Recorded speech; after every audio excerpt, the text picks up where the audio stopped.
दोस्तों, कल अपन ने पढ़ा था मध्यकालीन भारत के इतिहास में अरबों का आक्रमण।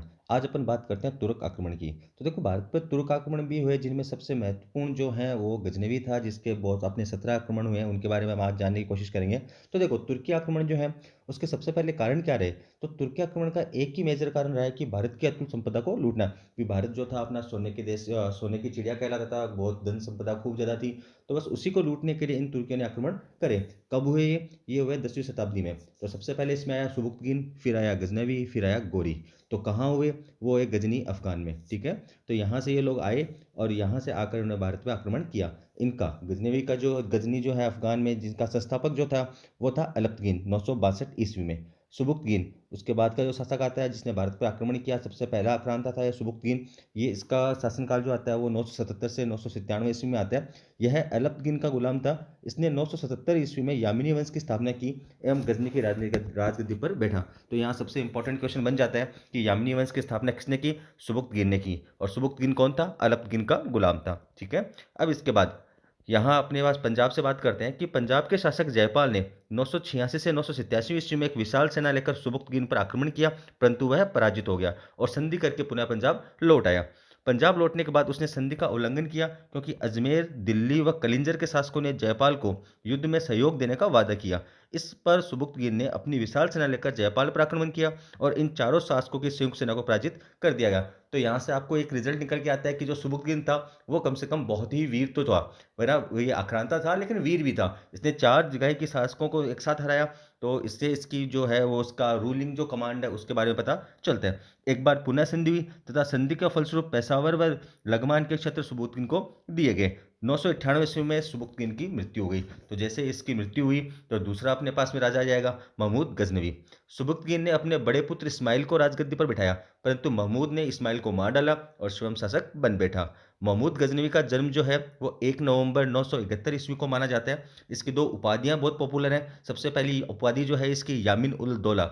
इसका मतलब था साम्राज्य का दाहिना हाथ। एक उसने उपाधि ली यामिल उल अल्लाह, मुसलमानों का संरक्षक। तो ये अपने पास में एक महमूद गजनवी की दो उपाधियां आती हैं। अब महमूद गजनवी जो था वो पहला ऐसा तुर्क शासक था जिसने भारत पर कुल 17 बार आक्रमण किए। इरफान हबीब ने लिखा है कि इसका उद्देश्य केवल धन लूटना था, ना कि साम्राज्य का विस्तार करना। गजनवी के आक्रमण के समय सिंध व मुल्तान पर अब्दुल फतेह दाऊद नामक शासक का शासन था। तो गजनवी ने जो आक्रमण किए, अब हम उन आक्रमणों के बारे में जानकारी लेते हैं। तो देखो, सबसे पहला जो आक्रमण हुआ वो 1001 ईस्वी में पेशावर पे हुआ।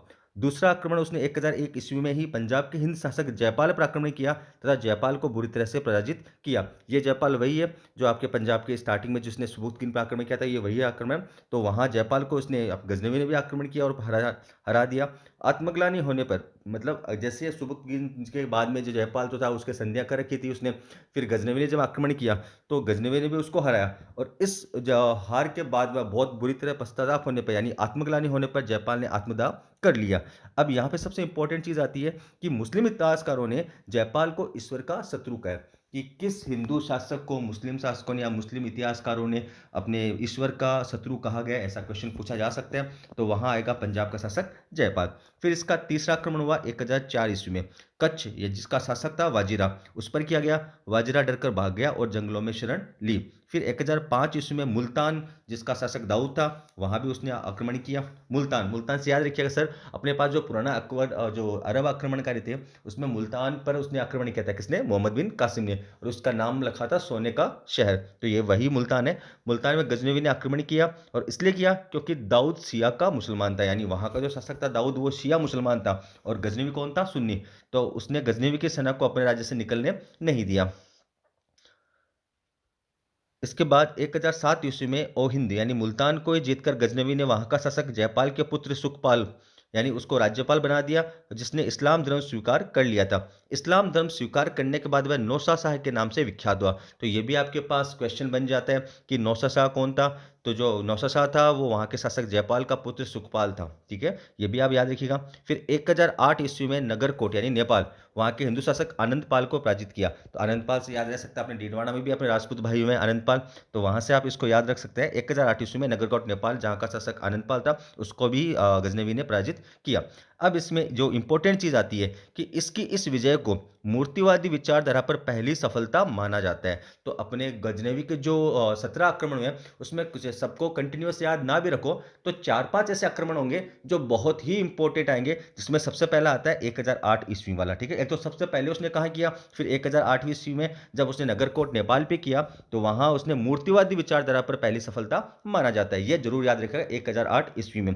फिर 1009 ईस्वी में अलवर व नारायणपुर पर आक्रमण किया तथा वहाँ के हिंदू मंदिरों को भी तोड़ा गया। फिर 1010 ईस्वी में मुल्तान पर उसने वापस आक्रमण किया, ये इसका 8वां आक्रमण था।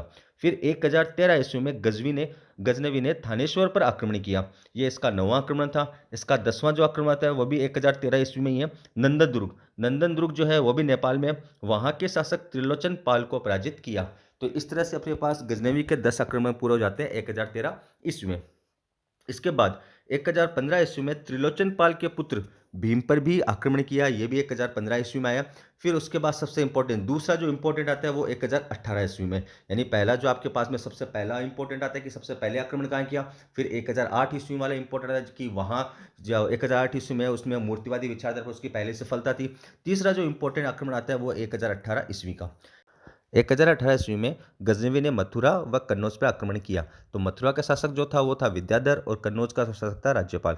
तो कन्नौज का शासक जो था उसके शासक राज्यपाल ने बिना लड़े ही गजनवी के सामने आत्मसमर्पण कर दिया।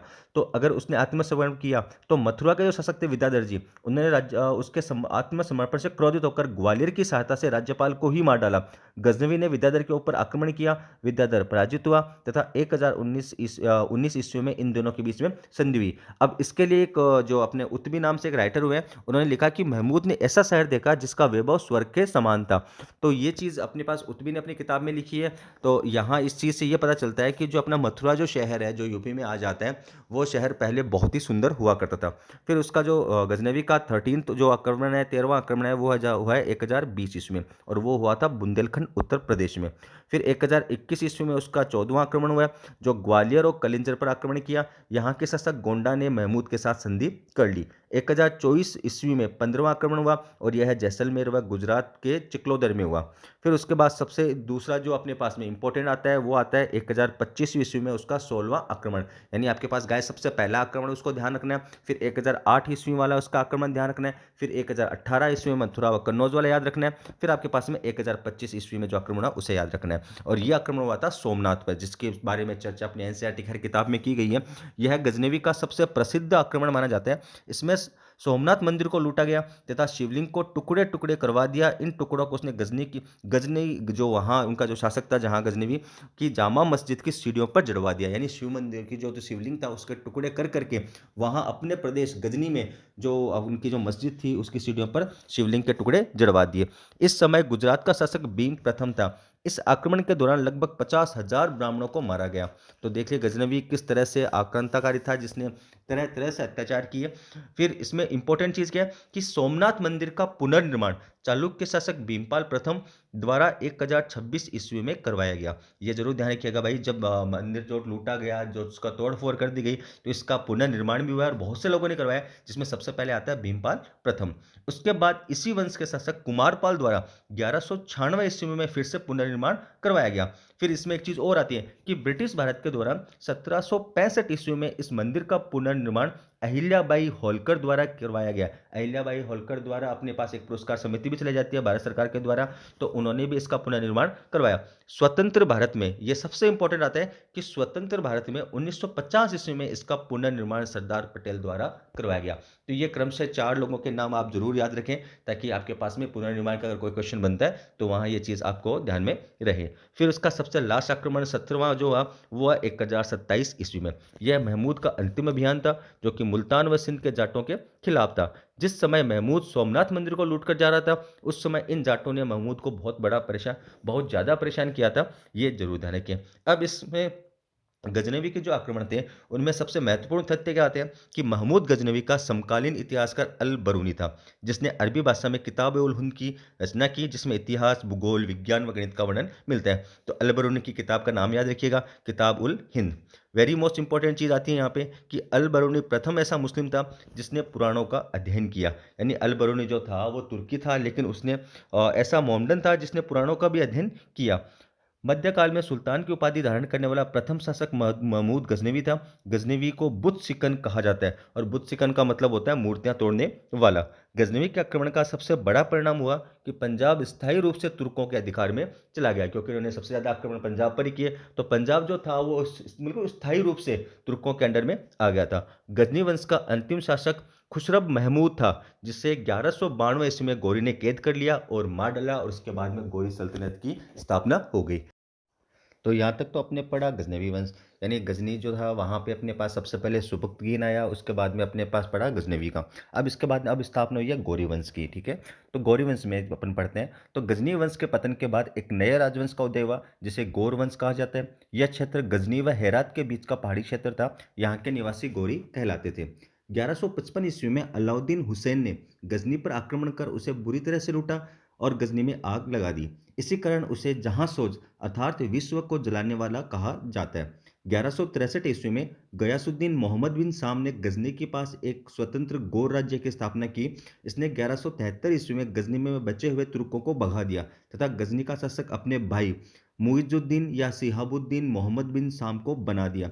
यही सिहाबुद्दीन आगे चलकर मोहम्मद गोरी के नाम से विख्यात हुआ। तो दोस्तों यहाँ आपको याद रखना है कि जो मोहम्मद गोरी जो है उसका असली नाम सिहाबुद्दीन गोरी था। तो ये यहाँ पर इसका शासक बना 1173 ईस्वी में, जिसने 1175 ईस्वी में भारत के मुल्तान पर आक्रमण किया, और यह इसका भारत पर पहला आक्रमण था। तो यहाँ याद कीजिएगा, सबसे पहला आक्रमण जो है वो मुल्तान पर हुआ था। भारत पर आक्रमण का उद्देश्य साम्राज्य विस्तार करना था। तो यहाँ महमूद गजनवी और मोहम्मद गोरी, इन दोनों में एक सबसे बड़ा डिफरेंस आता है कि महमूद गजनवी ने साम्राज्य विस्तार के लिए अपने पास भारत पर आक्रमण नहीं किया था, वह सिर्फ भारत की संपदा को लूटना चाहता था। जबकि जो मोहम्मद गोरी है वो साम्राज्य विस्तार करने की नीयत से आया था। तो 1176 ईस्वी में उच्छ यानी सिंध पर आक्रमण किया और विजय प्राप्त की। तो इसका सबसे पहला आक्रमण हुआ आपके सिंध पर, और वहां विजय प्राप्त की। 1178 ईस्वी में गुजरात, जिसे आबू का युद्ध कहा जाता है, वहां का शासक था भीमदेव द्वितीय या मूलराज द्वितीय। भीम द्वितीय ने अपनी विधवा माता नायिका देवी के नेतृत्व में युद्ध लड़ा और गौरी को बुरी तरह से पराजित किया। भारत में गौरी की यह पहली हार थी। गौरी ने क्रमशः 1179 यानी 1189 ईस्वी, 1181 ईस्वी व 1179 ईस्वी में पेशावर, लाहौर व बठिंडा के ऊपर आक्रमण किया व विजय प्राप्त की। तराइन का प्रथम युद्ध। अब यहाँ तक तो अपने पास मोहम्मद गोरी के युद्ध आ चुके हैं। अब यहाँ पे ये तराइन के युद्ध स्टार्ट होते हैं जो आपके बहुत से एग्जामों में पूछे गए। तराइन का प्रथम युद्ध बठिंडा प्लस थानेश्वर का युद्ध भी कहलाता है। यह 1191 ईस्वी में। यह युद्ध पृथ्वीराज चौहान तृतीय व गौरी के मध्य लड़ा गया, जिसमें गौरी बहुत बुरी तरह से पराजित हुआ। अब इस युद्ध में यह भी कहा जाता है कि यह अपने पास में इसकी किसकी मोहम्मद जो अपना जो पृथ्वीराज चौहान था उसकी बेवकूफ़ी मानी जाती है कि उसने जाते हुए सेना को हराया नहीं, मारा नहीं। यानी मोहम्मद गोरी जब हार के भाग रहा था तो उन्होंने पीछा नहीं करा, उसको मारा नहीं।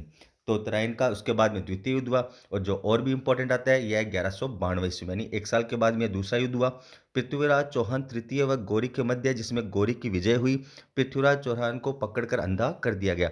इस युद्ध से पूर्व गौरी ने अपने राजदूत के रूप में किवाम उल मुल्क को भेजा ताकि पृथ्वीराज को अधीनता स्वीकार कराई जाए। इसी युद्ध के समय गौरी की सेना के साथ ख्वाजा मोइनुद्दीन चिश्ती भारत आए तथा भारत में चिश्ती संप्रदाय की स्थापना की। यह युद्ध निर्णायक युद्ध था। इस युद्ध ने भारत में तुर्की सत्ता की नींव डाल दी। दोस्तों, तराइन का प्रथम युद्ध और द्वितीय युद्ध की हम अपने विस्तार से चर्चा नहीं कर रहे हैं, क्योंकि ये अपन जब इतिहास पढ़ेंगे उसके अंदर अपने पास ये युद्ध आएंगे, वहाँ चौहान वंश में भी ये चीज़ें आ जाएंगी। तो यहाँ सिर्फ अपन ब्रीफ में पढ़ रहे हैं इस चीज़ को कि अपन पढ़ रहे हैं अभी तुर्की आक्रमण। तो आक्रमण कब हुए, किनके बीच में, उनकी बातें कर रहे हैं। पृथ्वीराज चौहान और मोहम्मद गोरी की जब बात पृथ्वीराज चौहान जब पढ़ेंगे, अजमेर के जो शासक पढ़ेंगे, उनमें ये युद्ध वापस विस्तार से पढ़ेंगे कि क्या हुआ था उसमें घटनाएं, ठीक है। फिर हुआ था चंदावर का युद्ध। यह 1194 ईस्वी में हुआ। कन्नौज के शासक जयचंद गढ़वाल की गौरी ने पराजित किया और उसे मार डाला। भारत में गौरी को तुर्की साम्राज्य का वास्तविक संस्थापक माना जाता है। अब यहाँ ध्यान रखना कि गढ़वाल के कहने पर ही गौरी ने पृथ्वीराज पर आक्रमण किया था, क्योंकि जो इसका जो गढ़वाल था उसकी पुत्री संयोगिता थी, जिसको पृथ्वीराज चौहान लेके भाग गया था। चंदावर के युद्ध के बाद में गौरी ने अपनी सेना का नेतृत्व कुतुबुद्दीन ऐबक, जो उसका गुलाम था, उसको सौंप दिया तथा इंद्रप्रस्थ यानी दिल्ली से मध्य एशिया चला गया। अंतिम समय में खोखरों ने विद्रोह किया, जिसे दबाने के लिए गौरी पुनः भारत आया, परंतु वापस गजनी जाते समय 15 मार्च 1206 को इसे जाटों ने सिंधु नदी के किनारे दमयक नामक स्थान पर मार डाला। तो गाइज यहाँ याद रखना कि गौरी जो है उसकी मौत कहाँ पर हुई, किसने करी, ठीक है। गौरी कहता था कि किसी सुल्तान के एक या दो संतानें हो सकती हैं, परंतु मेरे हजारों लाखों संतानें हैं जो कि मेरे तुर्की गुलाम हैं। मेरे मरने के बाद ये मेरे नाम का खुतबा करेंगे। ये गौरी के वर्डिंग्स थी। यहाँ इंपॉर्टेंट चीज़ क्या आती है कि गौरी के सिक्कों पर एक तरफ लक्ष्मी का अंकन तथा दूसरी तरफ कलमा छपा हुआ आता था। इस प्रकार के सिक्कों को दहलीवाल सिक्का कहा जाता था। तो ये ध्यान रखिएगा, दहलीवाल सिक्का जो है वो किसके शासनकाल में थे या किसने चलाए, तो आंसर होगा आपका मोहम्मद गौरी। तो गाइज ये अपने पास में तुर्की आक्रमण जो है वो खत्म होते हैं। इसमें 3 लोग पढ़े अपन ने, सुबुक्तगीन आया अपने पास में, गजनवी पढ़ा है और मोहम्मद गौरी पढ़ा है। तो ये तुर्की आक्रमण अपने यहाँ खत्म होते हैं। तुर्कियों का राज चलता रहेगा, लेकिन आक्रमण जो थे वो खत्म हो गए। अब अपन कल के टॉपिक में चर्चा करेंगे दिल्ली सल्तनत की, ठीक है।